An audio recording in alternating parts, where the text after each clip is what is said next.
My name is Julie, and I'm a librarian here at the Orem Public Library. And I do a lot of things here at the library. I talk to people, I find them books, I buy books, but one of my most fun duties here at the library is the tarantula whisperer. Now, that sounds like a really strange thing for a librarian to do, but I am the one who primarily takes care of Libby, the library librantula. I get asked lots of questions about Libby. How long will she live? Well, there's no way to know, but Libby is a female spider and they live longer, and so she could live anywhere from 15 to 20 years. How big will Libby get? Most female tarantulas are larger than males, and so her total size will be somewhere from 6.5 to 8 inches from leg tip to leg tip. Now, her body will be smaller, but she could be 8 inches from leg to leg. How fast does she grow? It depends on how much she eats. Most tarantulas in a pet store will be fed once a week. When Libby's in the mood to eat, we feed her every day to every other day. So that begs the question, what exactly does Libby eat? Most tarantulas have to kill and eat their food live. Now, some of the bird-eating tarantulas from the Amazon rainforest will actually not kill live birds. They will eat dead birds on the forest floor. But Libby likes to kill her food. And so we have to go to the pet store and we have to buy cockroaches, dubia cockroaches, and crickets. And so what I do is I take the lid off of her cage and I make sure she's in a good spot, and I take a cockroach and I drop it in there. And if she's in the mood to eat, she'll grab it and she'll eat it. She will pierce it with her fangs, she'll fill it full of venom, and then she'll kind of dance around a little bit until she liquefies its insides, and then she'll suck its insides out. And when she's done, there's really not anything left to find. She pretty much inhales the whole cockroach. The more you feed them, the faster they'll grow. And so I have an example here of how quickly Libby has grown in the time that we've had her. So I'm going to bend down and I'm going to grab this, and I'm going to show you our Libby growth chart. Now, we got Libby in October of 2018, and quickly after we got her, she shed. So this is about how big she was when she first came to the Orem Library. It took her about 3 weeks after shedding to be willing to eat again, and then she started eating and ate nearly daily for 2 months. And then in March of 2019, she shed again. Now, that's actually pretty quick. The larger they get, the longer time it takes for them to grow big enough to shed and to have the energy to shed. So from November to March, okay? And then it took her 10 months to get ready to shed. Now, this was her last shed of January of this past year.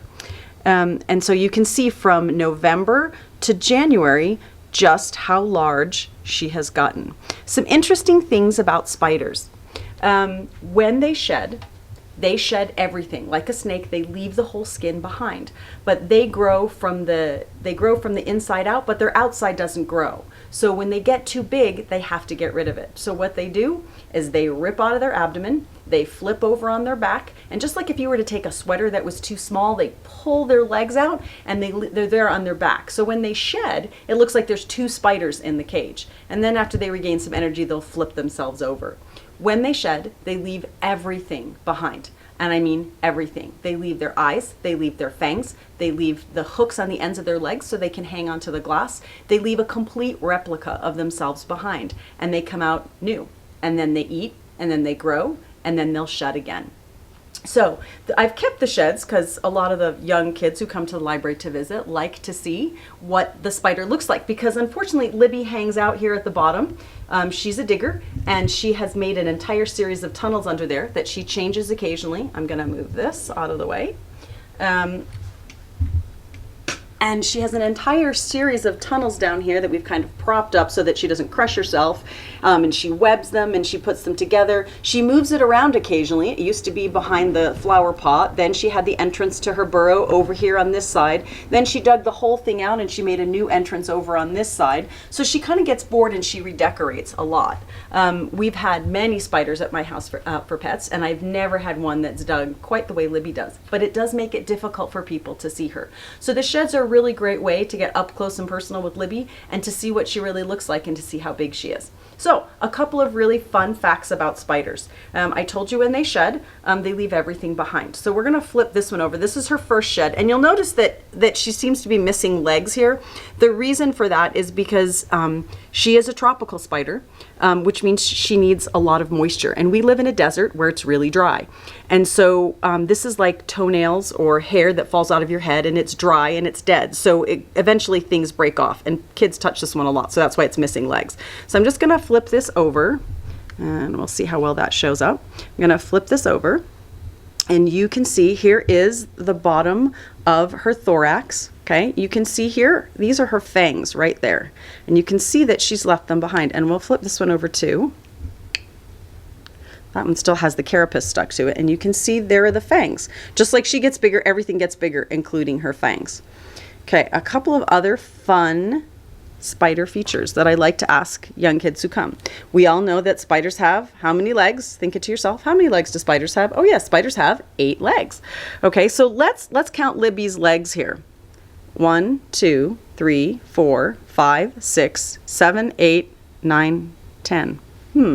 Spiders have 8 legs, but she seems to have 10. Actually, spiders have these 2 short legs right here in the front. These are not actual legs. They're called pedipalps, and they're like hands. We do have videos of Libby digging out her entire tunnel by rolling the dirt into a ball and dragging it out of her burrow in her pedipalps. So these are her hands. She grabs her prey, she brings it to her fangs. She does all kinds of really cool things with them. One other really neat thing about the spiders is I'm gonna, we'll see if we can get the camera in there and you can see this really close. Here in the center of Libby's body, you can see that there look to be holes, okay? Very definite holes. And if you look at all of her body sheds, you can see that these holes are in all of them. So it's not like they're a mistake. They're supposed to be there. I ask people all the time, what do you think that those holes are for? That's where her legs fit in. There's lots of answers to the question. But the real reason is that these holes are actually the tarantula's lungs. Tarantulas have a really interesting feature. They're called book lungs. And whereas in a human, you have a heart that's an organ that powers your lungs, and your lungs are like a bellow and they expand and contract. Spiders don't have an organ that powers a set of lungs. They have these holes called book lungs, and it's a completely passive breathing system. Air passes through the holes. That's how the spider gets oxygen. Spiders actually are quite passive. They can be aggressive. They can run if they need to. But mostly they just sit around and they conserve energy and they wait for their next meal to come. So this breathing system allows them to be completely passive and exert no energy and still exist. Spiders can go for a really long time without any food or drink. We had a spider once that was abandoned in a cage and forgotten about, and it lived for over a year without food or water. And so that's the book lung system is what enables spiders to be able to go so long without food and water. It's a completely passive breathing system. One last interesting question that I get asked here at the library when I'm taking care of Libby is, why do we constantly put water in her cage? Okay, the dirt that you see in her cage is actually kind of a blend of coconut shells and vermiculite and peat. And the reason why that's in there is because it holds moisture.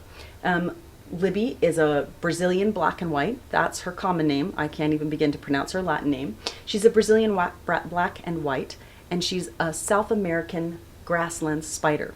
Lot of humidity, lot of moisture. And again, we live in a desert. So if you were to keep a tarantula in an environment that's not moist, especially in modern buildings that have forced hot air, she would dry out very quickly and it would kill her. So we make sure that she has water every other day, and we keep the dirt, not her herself, but we keep the dirt around her moist. And so that enables her to not dry out and to not die.